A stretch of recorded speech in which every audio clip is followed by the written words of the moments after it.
Na primeira pesquisa Datafolha, após o início da campanha eleitoral, ficou evidenciado quão desconhecidos são os candidatos.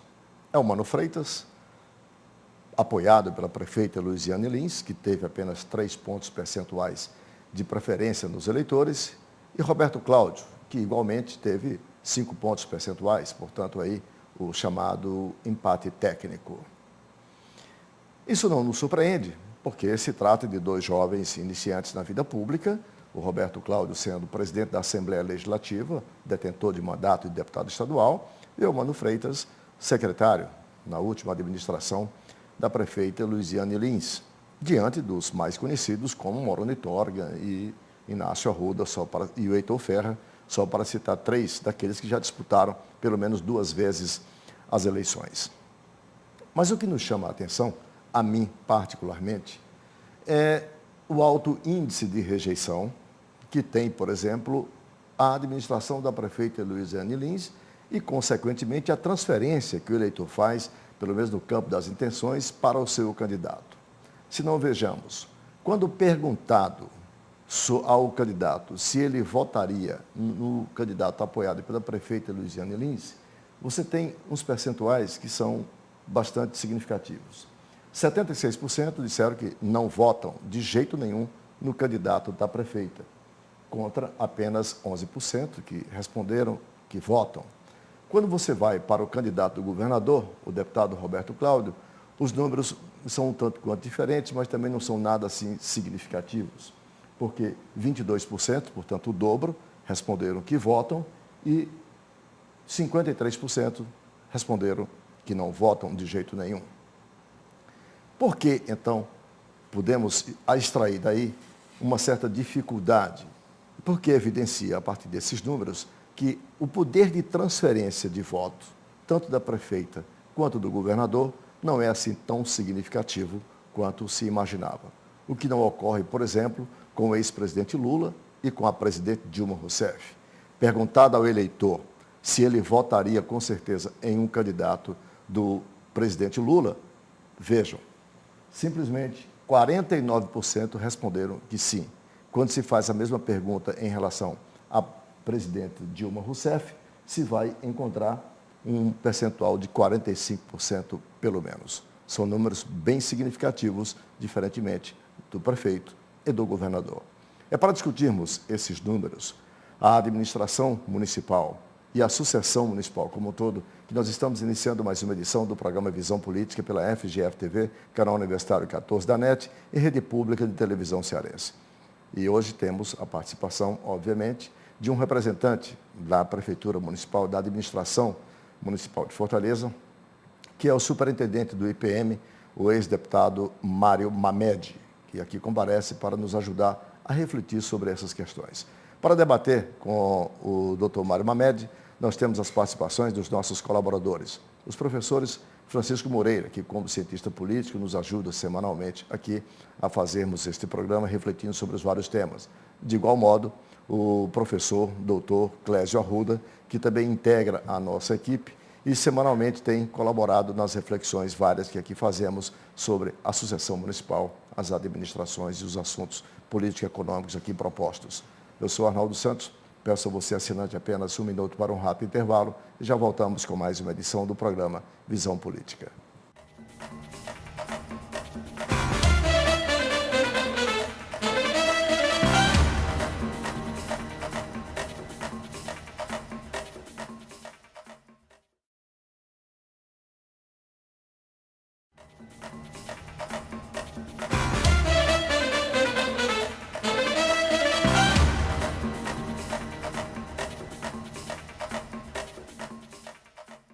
Estamos de volta com o primeiro bloco do programa Visão Política pela FGF-TV, canal Universitário 14 da NET e Rede Pública de Televisão Cearense. Para você, assinante que ligou agora, o programa tem hoje como convidado a presença do superintendente do Instituto de Previdência do município, o médico e ex-deputado Mário Mamed. Para debater com o Dr. Mário Mamed, nós temos os professores Clésio Arruda e Francisco Moreira. E eu, obviamente, queria iniciar essa discussão, já agradecendo ao Dr. Mário Mamed pela participação aqui no programa, com esses números. Não necessariamente cada um deles especificamente, mas no geral, assim. o nível de desconhecimento dos dois candidatos, Eumano Freitas e Roberto Cláudio, que é muito alto, 71%, se não me engano, disseram não conhecê-los. E mais do que isso, por exemplo, a performance do Moroni Torga, do Inácio Arruda e do Heitor Ferrer, que são os mais bem posicionados na pesquisa, que eu queria começar, então. A que se atribui, o Mário Mamed, vou começar com você, essa taxa tão alta de desconhecimento? Porque o Eumano Freitas, no caso o candidato da prefeitura, a quem o senhor está mais autorizado a falar, foi secretário. Quer dizer, no primeiro governo coordenou todo o orçamento participativo, né? O OP, e no segundo governo já mais diretamente como secretário de Educação. Portanto, frequentou a mídia nos últimos anos e com mais intensidade nos últimos meses. A que se atribui?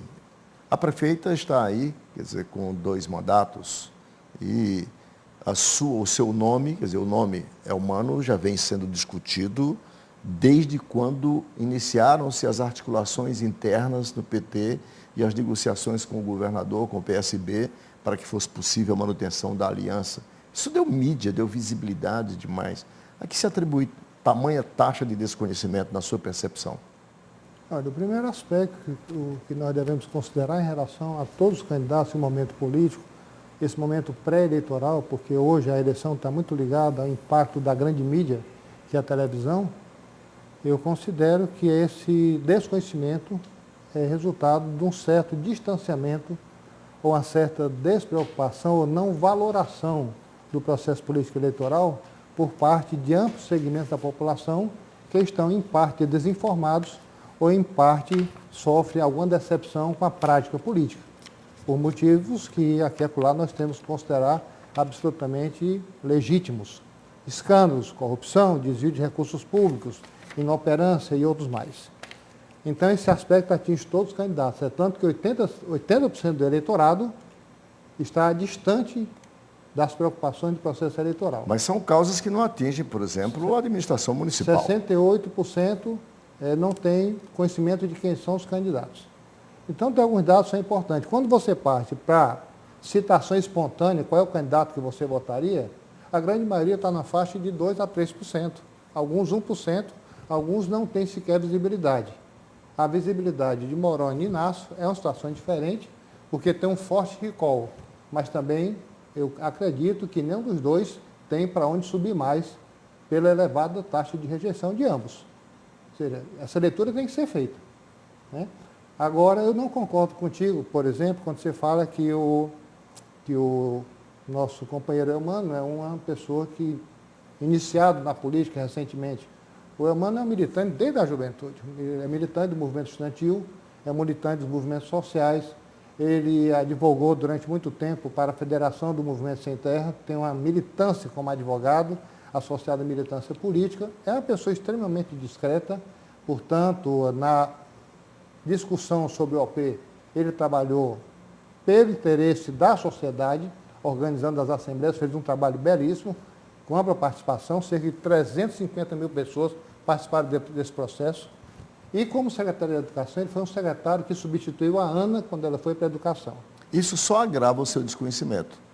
Com toda essa inserção, com toda essa militância, não agrava, porque como é que ele pode ser tão desconhecido assim? Uma coisa é você ter uma visibilidade na mídia de caráter permanente. Quando eu falo isso, eu quero fazer um contraponto aos candidatos que você citou, ligados, um à prefeitura e o outro ao governo do Estado, em que o candidato Roberto Cláudio é presidente da Assembleia, tem o exercício de um poder na mão, e um poder muito significativo. E é o candidato de governo, com ampla exposição na mídia nos últimos tempos, exposição desmedida na mídia. Então, a diferença entre os dois candidatos. Mas a população tem, na manifestação espontânea, a lembrança somente de 2%, e não mais do que isso. A flexibilidade é muito pequena. Eu coloquei as duas exceções que eu considero que não tem muito para onde subir. Você está chamando o comparativo com aquele que você considera que é o candidato, quer dizer, onde se polarizará com o Eumano, você supõe isso, Eu tenho a impressão que vários candidatos têm potencial de crescimento, vários candidatos. Agora, o mais provável é que o embate político aconteça entre a candidatura do Eumano e a candidatura do Roberto Cláudio. Clésio, Bom, ouvindo a análise do Dr. Mário Mamed, qual é a sua percepção para a explicação? Eu queria voltar também um pouco para essa questão quer dizer, da atenção da massa de eleitores com relação ao movimento político. Né? O que a gente tem aí é o que os dados mostram, 70% não conhece os candidatos. Quer dizer, essa marca é marca histórica, ela não é dessa eleição, quer dizer, ela se repete a vários processos eleitorais, né? O que é normal, porque a gente tem, quer dizer, no processo de política, no seu cotidiano, a gente tem 10% dos eleitores que acompanham cotidianamente. Esses 10% quer dizer, somos nós, é o espectador desse programa, é o mesmo que lê o caderno de política dos jornais, que acompanha os debates políticos de televisão. Quer dizer, é um público restrito, isso não é Fortaleza, isso não é Ceará, isso é Brasil. Quando a gente se aproxima, quer dizer, os anos eleitorais, esse número vai crescendo. A tendência é que, nesse período, ele chega aí a esses 30% de pessoas que estão mais atentas. Quer dizer, a média dos eleitores, o cidadão comum, aquele que está trabalhando e que está com a sua preocupação na sua subsistência no dia a dia, esse passa a acompanhar e ficar atento à política quando a gente entra com o programa eleitoral gratuito. Aí toma de conta mesmo e atrai todas as atenções. Né? Bom, nessa perspectiva, o esperado mesmo era que o candidato do PT, ele, como você salienta, Mário, é um homem de quadro, mas não um homem de quadro do partido com visibilidade. Né? Se fizer uma comparação com você mesmo, né? Você foi testado nas urnas, quer dizer, não uma única vez, então é um homem de partido, histórico dentro do partido, mas que tem essa visibilidade, embora não esteja concorrendo, tem um recalque. Quer dizer, é conhecido do eleitor. O Eumano a gente não pode considerar nesse mesmo perfil. É de partido, mas é o burocrata, aquele que contribuiu sem essa visibilidade para o grande público. Daí acredito que vai ter um esforço enorme para o PT trabalhar essa sua visibilidade, porque é diferente inclusive do próprio candidato do PSB. Quer dizer, porque ele já é, de certa forma, mais visível, então talvez tenha uma maior facilidade de dar essa visibilidade mais ampla para o eleitor comum. Moreira, qual é a sua percepção? Que análise você faz para essa taxa de desconhecimento dos dois candidatos, levando-se em conta que, como disse o ex-deputado Mário Mamed, o Eumano já é um militante histórico do partido, coordenou o movimento participativo, o orçamento participativo, esteve à frente da Secretaria de Educação, portanto, teve visibilidade. Ficou 6 meses seu nome sendo discutido no vai e vem daquela novela que acabou não se confirmando da manutenção da aliança, portanto, ficou muito discutido. O que eu considero bom. Isso. Eu, particularmente, considero bom que tenha se mantido. Mesmo assim, tem essa taxa de desconhecimento tão alta. Que indicadores você nos apresentaria para justificar isso? Primeiro, acho que o Clécio já colocou uma questão que é central, né? Esse desconhecimento, ele é histórico, quer dizer, o percentual de desconhecimento geral, ele é histórico, não tem nenhuma novidade nesse sentido. De início de toda a campanha. Certo? Primeiro, isso é uma questão. A outra coisa, os candidatos que aparecem em melhor situação, eles têm a população tem uma memória. Quer dizer, quando você apresenta o disco para essas pessoas, né, a tendência do pesquisado é justamente indicar aquele que ele conhece mais. Certo? Eu acho que o caso do Eumano, né, a gente já tinha feito, inclusive, num determinado período, algumas discussões com relação à própria questão do Eumano. Quer dizer, o Eumano, ele esses 6 meses de discussão, mas você não conhecia o Eumano. Né? Quer dizer, ele não aparecia na mídia, ele não aparecia, né? Tanto que a gente nós mesmos que militamos nessa área, né, eu pelo menos não o conhecia pessoalmente. Então isso é um fato que eu acho que é importante, porque, né, apesar de ser um quadro um quadro importante dentro da prefeitura, né, eu não o conhecia pessoalmente, não o tinha visto na mídia ainda. Quer dizer, esses são fatores que eu acho que contribuem né, para essa posição que ele ocupa nesse momento. Outra coisa, pesquisa. Né? Pesquisa é um instrumento importante, né? Mas ele é um instrumento que mostra um determinado quadro ali muito específico, de um momento específico, né? A gente costuma dizer um instantâneo da realidade.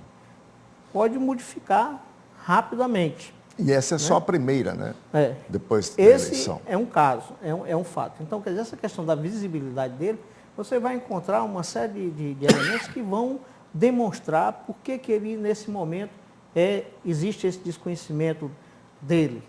Tá certo? Um outro elemento importante, que eu acho que a gente pode discutir no livro mais, é a questão da rejeição. Né? A rejeição, não a ele, né? Mas a administração. E se isso vai ser um elemento importante que vai ser, no processo eleitoral, ele vai ter uma consistência e vai, vamos dizer assim, contribuir para um resultado. Isso também é uma coisa que a gente precisa ter um certo, vamos dizer assim, cuidado em lidar com esse dado nesse momento. Porque, como diz, é um momento e as coisas podem modificar-se. Né? Em outras eleições a gente viu isso se modificar totalmente, né? E nem sempre, às vezes até a rejeição alta de determinados candidatos, elas se modificarem com o processo eleitoral. Me permita uma questão, só para desembaralhar alguns aspectos dessa discussão. Eu queria discordar de ti quando você fala que o Eumano é um burocrata da administração. O Eumano é um militante político que tem um alto nível de formação política, de cultura política, é um grande articulador, é um homem de diálogo, tem uma elegância no trato impressionante, pessoa inteligente, que já ocupou várias funções dentro do partido e na administração, assessor de gabinete da prefeita, assessor direto da prefeita, responsável pelo OP e cumpriu um período como secretário da administração. Tudo bem, a discussão foi um pouco prolongada, como são as discussões petistas, eu acho ótimo isso. Eu, internamente, embora muito discreto, desejava que essa coligação chegasse ao fim, porque eu não via respeito na relação de parceria dos atores políticos do Estado para com a gestão municipal, principalmente com a tentativa de destruir a prefeita, a imagem da prefeita e a imagem da mulher como gestora. Isso tem que ser considerado aqui nesse debate. A outra questão é que o Roberto Cláudio, que é o candidato que nós estamos colocando como possível homem que vai para o embate com o Eumano, ele está há 2 anos como presidente da Assembleia, aparecendo todo dia no canal da Assembleia Legislativa do Estado do Ceará, todo dia, e várias vezes por dia. Quando fala na pesquisa espontânea, o patamar é o mesmo, é 2%. Então a população não está atenta. Muitas vezes, grande parte da população prefere ver coisas leves, a novela, prefere ver os programas policiais, que acham coisa terrível, mas a população, grande parte, se dedica a essa leitura, e o noticioso político fica meio colocado de lado, até que a campanha comece a aquecer. Então, eu acho que o desconhecimento aí, e a questão da rejeição, tem que ser tratado com certo cuidado. A rejeição que tem o Eumano, enquanto pessoa, na espontânea, e ao Roberto Cláudio, é 10% para cada um. Se há uma construção, uma tentativa de destruir a imagem da prefeita, isso feito por agentes do governo de maneira muito clara e muito bem articulada, e o governador fazia de conta que não era parte desse processo. Ou seja, o processo era feito em rede social, na mídia, as mensagens desqualificadas do Ariel do Pinho, por exemplo. Ou seja, eu não acredito que sejam manifestações espontâneas, mas uma inteligência de governo para destruir a imagem da prefeita numa visão preconceituosa e machista. Sim, mas então, o que é que isso tem a ver com a rejeição ao nome do Eumano? Porque a rejeição colocada à prefeitura foi montada em cima da tentativa de destruir a imagem da prefeita. Claro que repercute. A propósito de imagem de prefeita, a produção me avisa que nós já ultrapassamos o tempo desse bloco. Eu quero lhe pedir para a gente fazer um intervalo, que quando nós voltarmos, eu quero exatamente colocar aqui em evidência esse poder de influenciação que tem a prefeita Luiziane Lins a partir do referencial de sua administração. Nós vamos discutir isso mais a miúde a partir do próximo bloco, levando-se em consideração que, na medida em que a prefeita defendeu legitimamente, brigou e conseguiu impor o seu candidato, é natural que ela tenha, quer dizer, não só, mas para além do acreditar, para além das convicções, ela tenha condições objetivas a partir do referencial administrativo para influenciar positivamente em favor do seu candidato. E vice-versa do lado do governo. Mas aqui estamos discutindo a prefeita. Um instante só e a gente volta.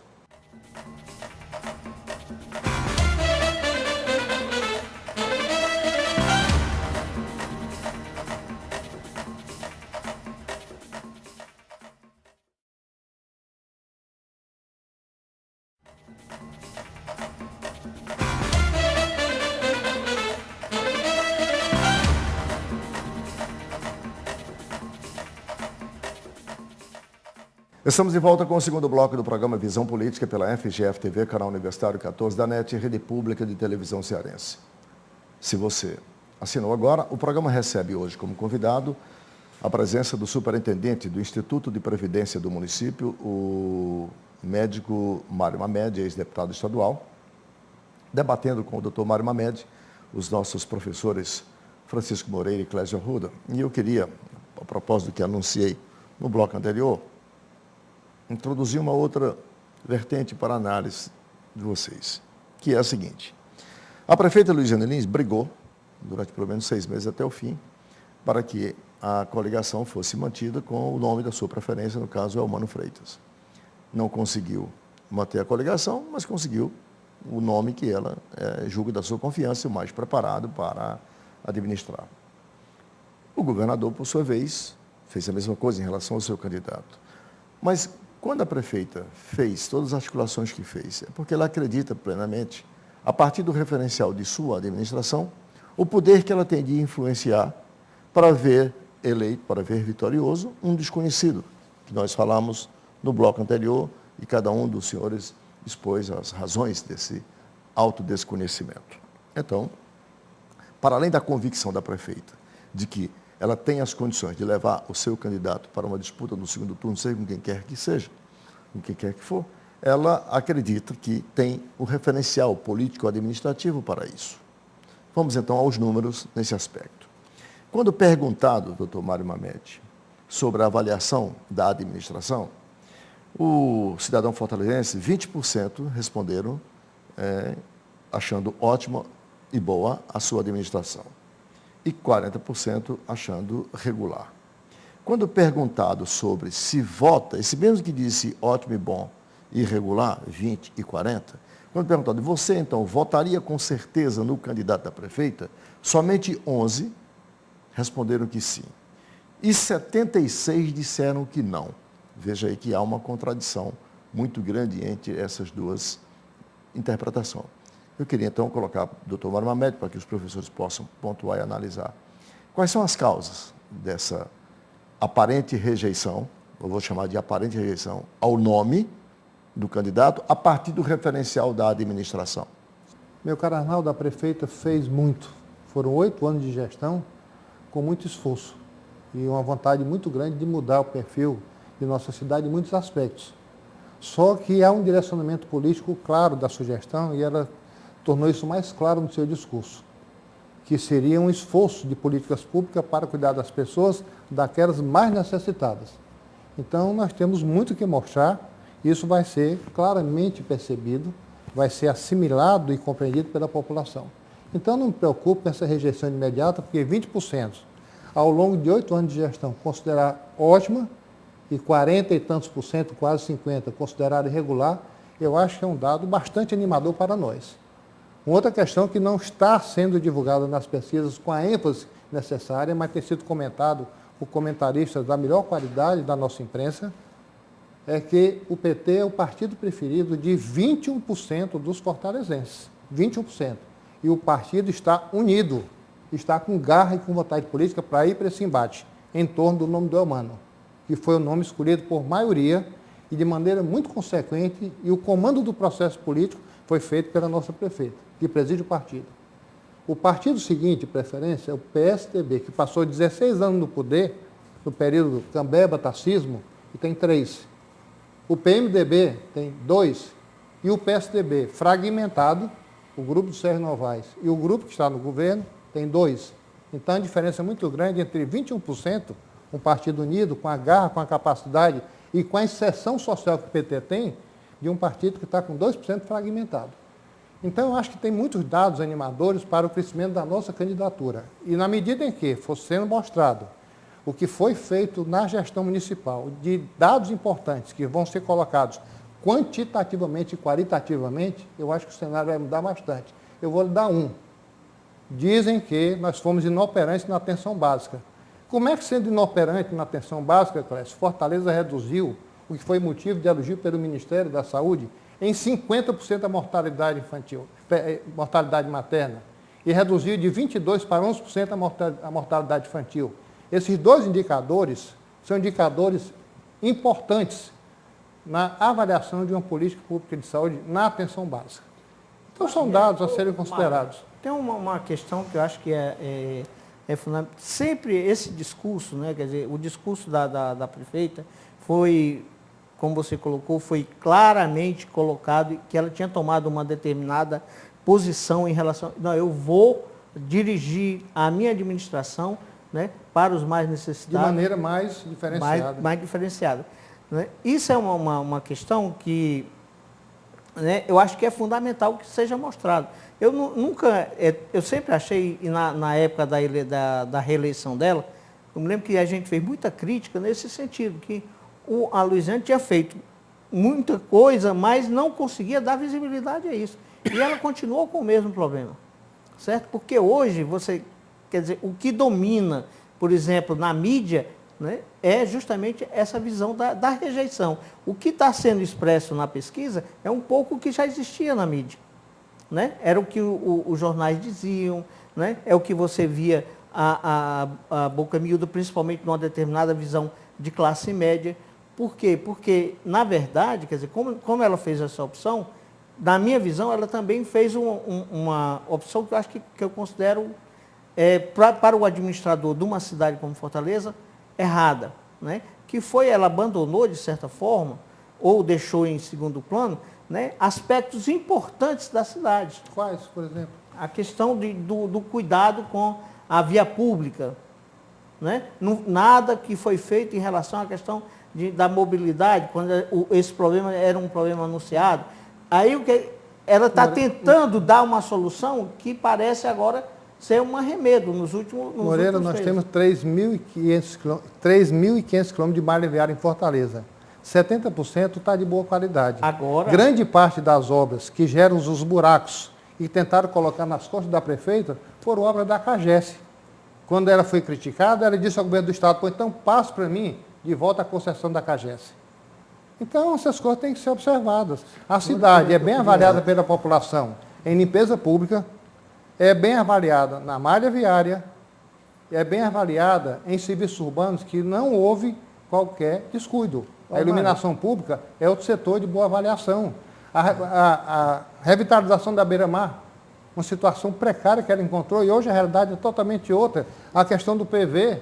Mário, então, tem obras e tem políticas públicas significativamente importantes e que tentam minimizar, tentam desqualificar. Eu queria te colocar aqui uma questão. Às vezes há uma percepção, acho que interna, de que parece haver uma má vontade quando as críticas aparecem ao PT. Me causa essa sensação. Há uma reação muito forte. Né? E eu fico pensando o seguinte, se a gente pensar... Às vezes eu sou enfático, mas... Quando eu penso, por exemplo, o governo Lula, talvez não há parâmetro, acho que nem o Getúlio, nos seus momentos mais críticos, de ter sido aquele que mais sofreu pressão, alvejado.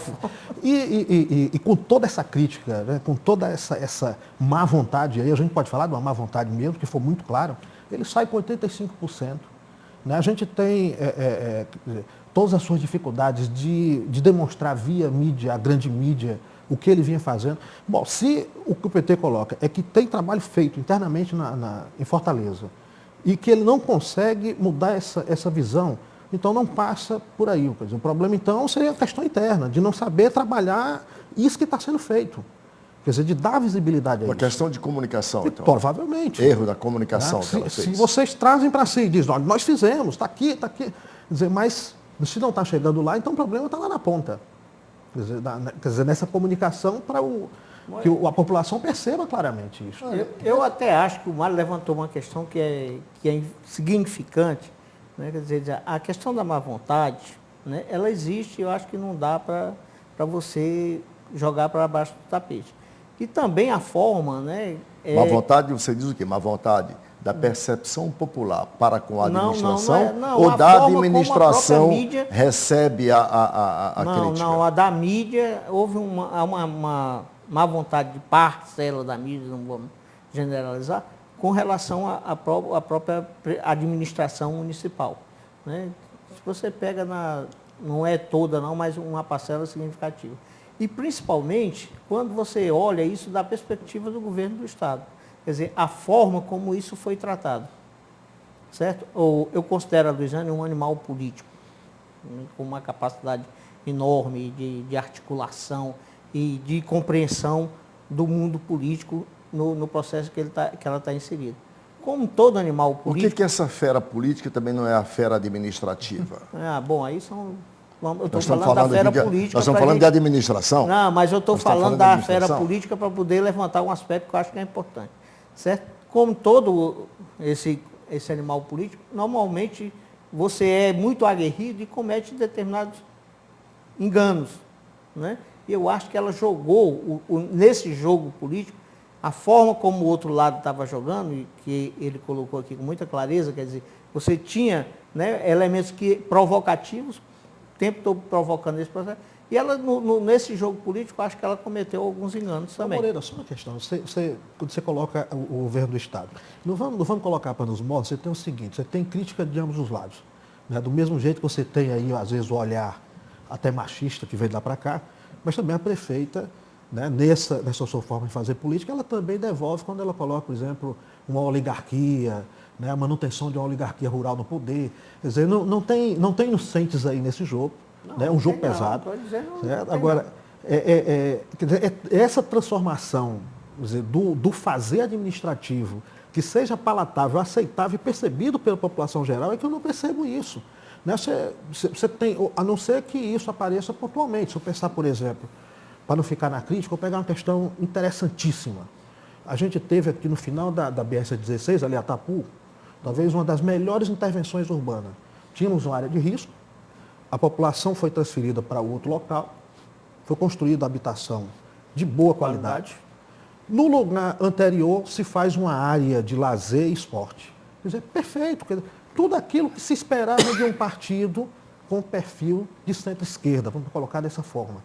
Quer dizer, que tivesse uma ação, fosse uma ação de longo prazo definitiva. Está aí, está feito e tal. Quer dizer, essa questão, ela foi pontual? Ou isso era uma política de governo que não se fez? Daí não se dá para vender. Essa é a grande dúvida que eu tenho. Porque se fosse política de governo mesmo, quer dizer, eu tenho não uma ação isolada, mas eu teria todas as ações, e aí a percepção seria muito mais clara. Ou foi algo feito que não teve continuidade e foi só naquele ponto, quer dizer, só naquele momento ali, naquele espaço. Eu posso dar um exemplo bem emblemático do trato de algumas questões em relação à prefeita Luiziane Lins. O Réveillon, que hoje é uma atração turística, hoje é uma festa popular da mais alta qualidade, com artistas, né, de renome, consagrados, que a população adora. Hoje, no aterro da Beira-Mar, na recuperação da Beira-Mar, aflui 1,5 milhão de pessoas na passagem do ano, uma festa belíssima, sem nenhum incidente grave, apesar da greve da polícia que o Estado deixou acontecer. Apesar de toda aquela situação grave, não teve um incidente grave. E aí tentam desqualificar uma festa do porte do nosso Réveillon, que anima a economia turística, anima a rede hoteleira, que garante a hotelaria plena, que garante a movimentação artesanal, que gera ocupação e oportunidade de trabalho e de emprego, mas desqualificam procurando colocar picuinhas, coisas menores em relação ao Réveillon. É importante que o Réveillon em Fortaleza seja uma festa... Quem foi que desqualificou? Meu caro, basta olhar jornais, Arnaldo. Assim. Arnaldo, você olha os jornais, você olha o noticiário Eu só estou querendo o comentário de agentes políticos. Tudo bem, eu só estou querendo que o senhor tentando apontar que a festa é evada de corrupção, quando há um esforço enorme, através de parcerias com setores privados do trade turístico, para dotar Fortaleza de uma festa do porte, de um Réveillon, que anima, que dá oportunidade às pessoas que não podem ir para a Europa, para a Quinta Avenida, que não podem passar o Réveillon em Miami ou em Roma, ou que não podem ir para os clubes de luxo, ou fazerem bufês luxuosos. O povo vai para onde? Será possível que o povo, a população mais pobre, a classe média não possa ter uma festa bonita em Fortaleza? Mas não, o discurso não é um discurso de reconhecimento, é um discurso de desqualificação. Esse é o primeiro aspecto para citar um exemplo. A questão da beira-mar, hoje tem muito mais movimento, muito mais jovem, pessoas idosas, gente patinando de bicicleta, a Barra do Ceará a mesma coisa, que era uma área abandonada da cidade. E aí tem um discurso, vamos colocar as coisas como elas são. Só lembrando que a patinação foi proibida, viu? Até a Sim, imprensa aí anunciou. você vai ter que disciplinar, cada um tem direito de circular no espaço público, desde que não prejudique o outro. Mas é uma área que tem vida hoje, como tem vida a Orla Marítima ali na Barra do Ceará, no Pirambu. O projeto da Vida do Mar é um projeto referência hoje para o Banco Mundial, de uma concepção urbanista adequada para populações pobres, respeitando a sua cidadania e dando casas e habitações de qualidade. Nesse ponto, eu queria explorar até o pensamento de vocês. Depois eu quero colocar a questão do machismo, que eu acho que é um peso importante que a gente tem que Deixa eu voltar para essa aprofundar. questão. Quando a gente fala em segurança, quer dizer, essa intervenção urbana, ela favorece a uma redução da violência de forma incrível. Você tem exemplos aí no mundo todo. O movimento de pessoas reduz. Você cria, inclusive, espaços vazios de circulação. Você cria formas de entrar a serviços como coleta de lixo, saúde, porque aí vai o carro do SAMU, faz o resgate de pessoas que estão doentes e tal. Quer dizer, essas intervenções urbanas, elas são, para uma cidade como a de Fortaleza, que teve esse crescimento completamente desordenado, por exemplo. Quer dizer, eu estou diante aqui de uma coisa que é algo interessantíssimo. Quer dizer, a grande questão que eu percebo é, quer dizer, isto foi fruto de um plano, de um projeto. Ou é, quer dizer, aquele momento, aquela oportunidade única, aquele recurso que tem, aquela necessidade e aplica lá. Quer dizer, será que não faltou aí uma concepção do eu estou aqui e tenho que chegar a tal ponto e a intervenção urbana nessas condições é um instrumento para que eu chegue lá? Quer dizer, plano de governo. Eu tenho, só para completar, Mário, que está havendo um problema de gestão aí em vários setores, mas especificamente na comunicação, por exemplo. Lembremos-nos na reeleição da prefeita Luiziane Lins. No momento em que o Duda Mendonça chegou aqui e começou a fazer aquilo que a comunicação devia ter feito durante os 3 anos e meio e não fez, e passou a mostrar o que a prefeita tinha feito, qual foi o resultado? Ela ganhou no primeiro turno. E muitos de nós ficamos assim, tem isso na cidade? Então tem um problema de gestão aí, em alguns setores combinados, com essa obstrução na comunicação, entre aquilo que os senhores afirmam que a administração faz e a percepção que o cidadão tem na cidade. Que o cidadão tem outra percepção. Senão ele não manifestaria essa rejeição tão alta, por certamente. Exemplo, tem esse fato que o Clécio faz, procura mostrar, que é esse aqui do final do início da BR-116, certo? Que, na verdade, se você for, quando você anda na periferia da cidade, você vê várias intervenções. Né? Mas até que ponto, quer dizer, quando você vê alguma referência a isso na mídia, vê muito mais como crítica, porque está faltando isso, está faltando aquilo, está faltando... Quer dizer, que é como se sempre assim, o serviço não foi completo, foi feito. A produção, Moreira, me informa que nós temos que encerrar esse bloco. Eu quero deixar, então, na seguinte perspectiva, para o Mário voltar abrindo o bloco, que é o seguinte: por que a prefeita faz ou fez, segundo o doutor Mário Mamed coloca aqui, e a população não percebe? E a sensação, a percepção é do não feito. Quando nós voltarmos, em 1 minuto, a gente vai discutir isto, este vazio entre o realizado e o percebido, né? Que razões podem explicar isso que está tendo repercussão negativa na administração e, consequentemente, fará com que, quer dizer, faz com que, digo melhor, os números evidenciem esse alto índice de rejeição à administração e esse baixo índice de poder de influenciação da prefeita nas eleições municipais, embora ela pense o contrário e afirme isso. Um instante só e a gente volta.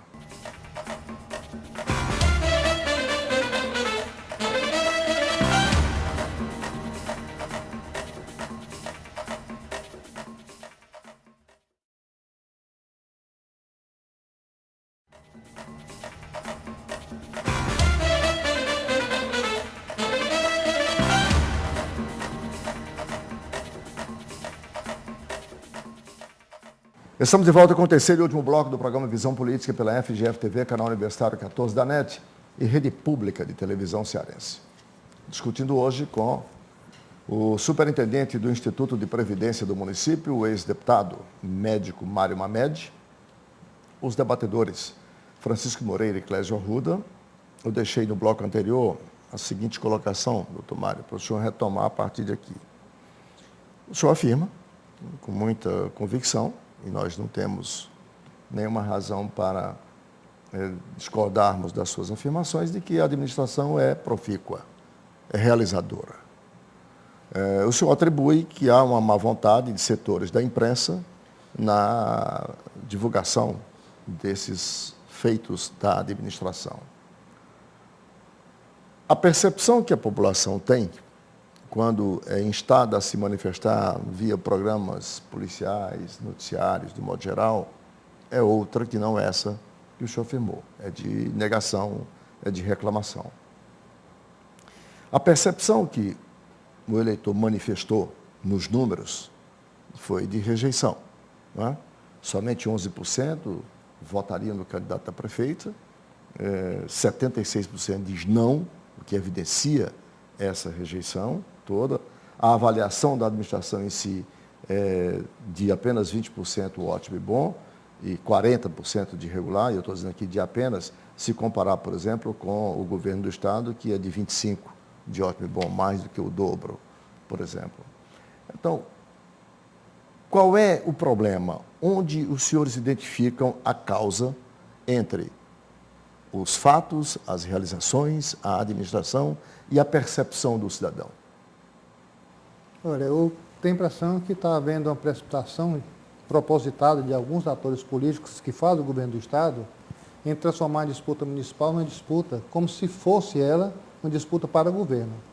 Problemas graves como, por exemplo, a seca no interior, a escassez de água, o desabastecimento, a situação de sofrimento que o povo está passando, não tem ocupado espaço destacado na mídia. No entanto, é uma agenda importante, né? É por isso que eu digo que o tratamento, em alguns aspectos dado por alguns setores, faço questão de dizer isso, é um tratamento que precisa ser repensado. Colocaram agora, recentemente, a denúncia de que Fortaleza estava em situação de abandono de cobertura do chamado Programa de Saúde da Família. Apenas 36% da população de Fortaleza tem assistência pelo PSF, pelo Programa de Saúde da Família. A Luiziane pegou com 14,5%. Hoje está com 36%. Considere que isso é um esforço importante, quando cada equipe tem que ter um médico, tem que ter a enfermeira, não tinha dentista, agora tem dentista em equipe de saúde da família, tem atenção à saúde bucal. Quando pegou a prefeitura e fez o esforço de transformar 14,5% em 36%, é um esforço que não pode ser desconhecido. E o Ministério da Saúde diz, com dados oficiais do DataSUS, que Fortaleza tem a terceira cobertura de PSF do país. Terceira. A primeira é Minas, Belo Horizonte, aliás, a segunda é Recife, a terceira é Fortaleza. Então, não é apenas 36%.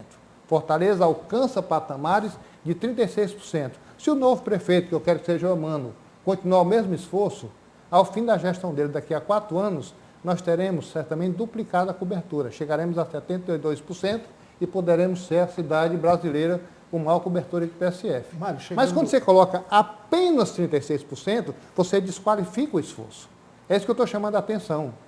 Isso se soma a uma prática política que eu tenho uma aversão, porque eu não sei fazer política tentando destruir as pessoas, em que agentes do governo, eu vou citar os nomes, Ciro Ferreira Gomes, Ivo Ferreira Gomes, Cid Ferreira Gomes e Ariel do Pinho, de maneira continuada ao longo desse tempo, através de Facebook, de Twitter, de notícias plantadas em colunas, das mais diversas maneiras, tentaram destruir, desqualificar não só a gestão municipal, tentaram destruir a imagem da prefeita e, pior, destruir a imagem da mulher como gestora. Isso é muito ruim, porque é uma atitude autoritária, prepotente e preconceituosa. Isso repetiu-se em épocas passadas. É como se a mulher não tivesse direito de ser política, de ter o exercício da política e de ser gestora. Então, essa questão, para mim, hoje está clara. Clara. Isso não pode continuar. E outra questão, só um minutinho, só fechar aqui. Outra coisa, as pessoas percebem, mesmo aparentemente distante da eleição, aparentemente despreocupadas, elas percebem. É senso comum, aonde eu tenho chegado, tenho perguntado, o que é que você acha da eleição? Diz, doutor, eu só não quero que a mesma família mande no estado do Ceará e na capital. Não dá para ser, porque é muito poder na mão da mesma família. As pessoas não são tão ingênuas. Doutor Mário Mamed, deixa eu só fazer... Deixa eu fazer uma provocação aqui ao Mário. Aqui é uma provocação. É porque eu fiz a colocação para ele, que não foi essa. Eu deixei ele falar, mas o que eu perguntei para ele é qual é o problema que existe, que razões ele nos apontaria para a administração ser realizadora, como ele afirma que é, tá? E a percepção da população ser tão negativa como foi. O que eu perguntei foi isso. E ele não perguntou, ele preferiu derivar para as críticas, né, ao Ferreira Gomes, como sendo eles os autores da desqualificação da administração. E eu estou fundado nos números de rejeição que a pesquisa mostrou. Isso não foi respondido. Eu vou responder isso aí. Tá certo. Eu queria ir no ponto que, inclusive, uma coisa é parte da outra. Que, inclusive, os Ferreira Gomes, eles levantam, mas não só ele. Né? Eu até colocar aqui, já que foi escrito no jornal, o atual vice da chapa com Elmano, o professor Mourão, né, teve a oportunidade de escrever um artigo na coluna do Povo, onde ele chama atenção para um fato que campeou no meio político. Há uma concentração na mão da prefeita? Quer dizer, será esta a causa?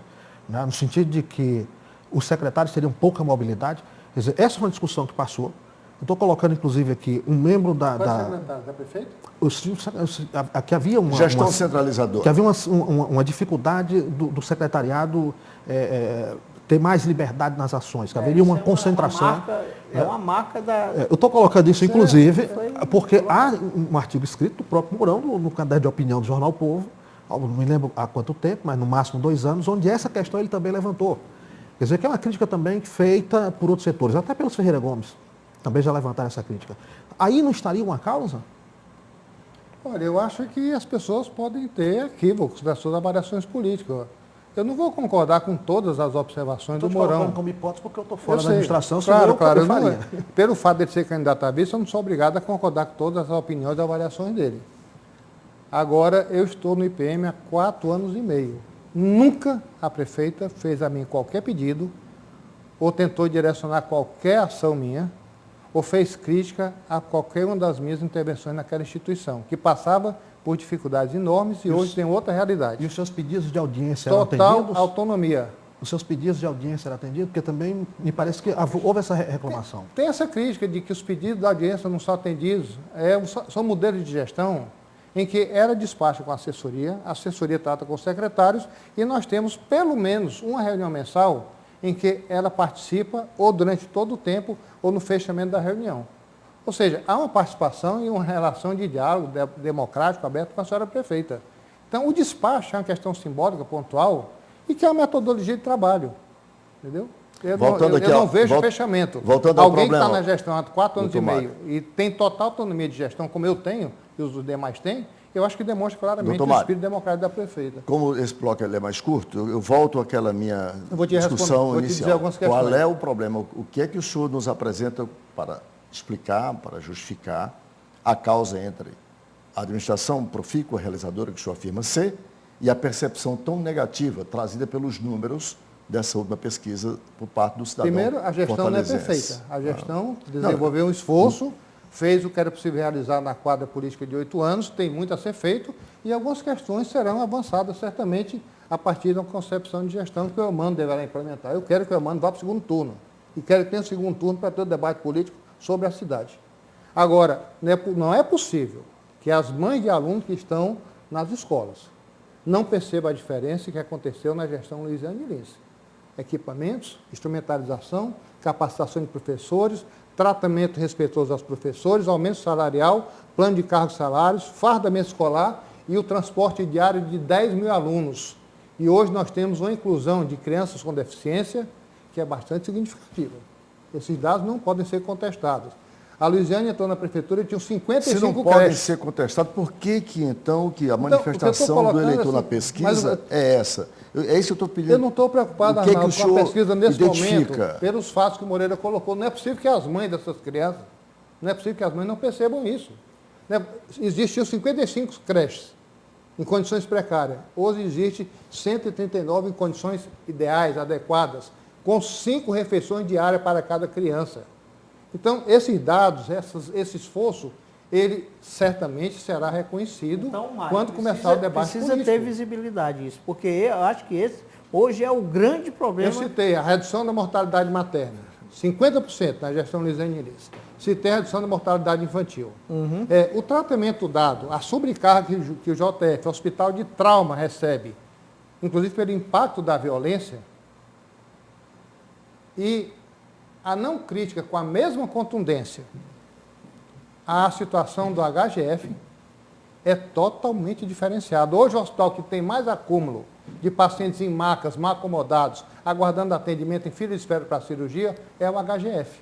No entanto, isso não é tratado da maneira adequada. Inclusive por alguns agentes políticos que são do mundo sindical. Doutor Mário Mamed, na semana que passou, justiça se lhe faça.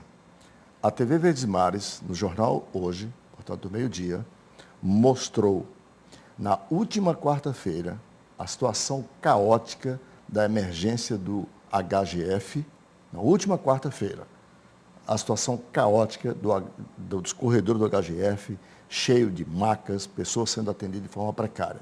E na quinta-feira, no dia que nós gravávamos esse programa, no mesmo jornal Hoje, ao meio-dia, mostrou a mesma situação em relação ao JF. Só para dizer ao senhor que não é verdade que só mostra do JF e não mostra do HGF. Mostrou, eu estou dando os dias. É só ver lá no arquivo, até no portal do Vesmar. No jornal Hoje de meio-dia de quarta-feira, no jornal Hoje de quinta-feira. Quarta-feira foi o HGF e quinta-feira foi o IJF. Eu não estou negando o teu comentário, e acho que era absolutamente verdadeiro. O que eu disse não é dado a mesma ênfase. Quem está nos jornais praticamente todo dia é JF dizendo que a prefeitura não dá conta do serviço. A prefeitura, na área de saúde, está tratando da atenção básica, sendo a terceira cobertura de PSF do país. Isso são dados do Ministério da Saúde. A prefeitura cuida da atenção secundária e complexidade intermediária, através de uma rede de 10 hospitais. Todos tiveram melhor desempenho, todos tiveram melhorias, todos tiveram contratação de pessoal por concurso. Procura ver como é que estão funcionando as policlínicas que o Estado tem inaugurado, sem pessoal adequado para isso, porque não fez concurso a saúde, público. que é a sua área, né, ela passa por um momento tão crítico. O que tem, né, o que aconteceu? Te digo facilmente, é necessário maior investimento, e o PSDB teve um papel péssimo, sobretudo capitaneado pelo Tasso Gereissati, que derrubou a CPMF, quando era um momento crítico, com necessidade de recursos, e atingiria a população somente aquela que movimentava cheques de grande monta, mas jogaram a ideia que era mais um imposto colocado. A questão da capacitação da gestão, que a prefeitura tem feito um esforço muito grande. O impacto da violência, são 96 bilhões somente em acidente de moto que serão gastos esse ano. E a questão do alongamento de vida da população. Esse fator tem gerado um impacto violento no sistema do país inteiro, e aqui não seria diferente. O que é preciso é buscar soluções consequentes. E não fazer manipulação política disso. Doutor Mário, eu tenho aqui, a produção já me avisa que o tempo está se esgotando, eu queria só no final aqui dizer que nós conhecemos aqui o ditado popular que diz que antes tarde do que nunca. Finalmente, a Anatel tomou uma providência contra o abuso, contra o escárnio dessas operadoras de telefonia móvel, mais precisamente TIM, Oi e Claro, porque antes eram liminares pontuais que suspendiam a venda aqui, que a TIM e a Oi nunca respeitaram. Agora, finalmente, a Anatel, que é a agência reguladora responsável por isso, resolveu, até que enfim, chamar o feito à ordem e determinar nacionalmente a suspensão da venda dessas companhias, porque o abuso chegou a um limite que não se podia mais tolerar. E não fez isso a Anatel por cuidar, por zelar por mim, pelo assinante, o usuário comum, não. É porque a transmissão de dados das grandes corporações, sobretudo de bancos, de grandes empresas, passaram também a ser prejudicados, e aí tem um prejuízo enorme, e aí a pressão foi grande e finalmente se resolveu tomar uma atitude da qual nós, usuários comuns, seremos beneficiários, né? Ou seja, a Claro ficou escuro, né?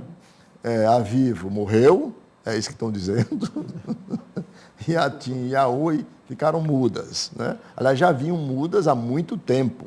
Essa que é, comparando aqui, porque a gente não conseguia falar, né? Portanto, estavam emudecidas. Arnaldo, me permita só uma falar de coisas boas também, né? Tá certo.